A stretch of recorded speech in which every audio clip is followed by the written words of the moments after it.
Assalomu alaykum barchaga. IT Park Venture sayti orqali startaplarga ariza topshirishni ko'rib chiqamiz. Demak, saytimizga Google orqali kirgach, bizda quyida poдай свой proyekt, ya'ni o'zingizni proyektingizni topshirish bo'yicha ariza topshirishga tugmacha mavjud.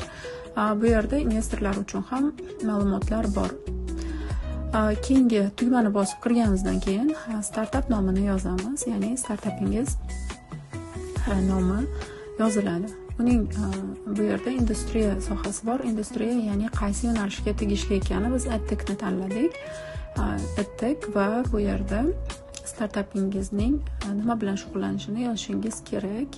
Asosiy ma'lumot shundan iborat bo'ladi.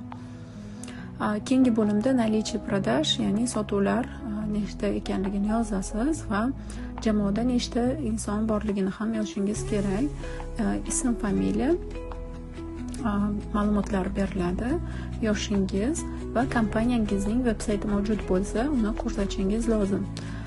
Komandada, ya'ni jamoada sizning rolingiz qanday? Biz CEO deb yozdik, ya'ni rahbar degan ma'noda. Quyida esa telefon raqamlar va email albatta yozish kerak. Qachon tashkil topganligini ham yozish maqsadga muvofiq.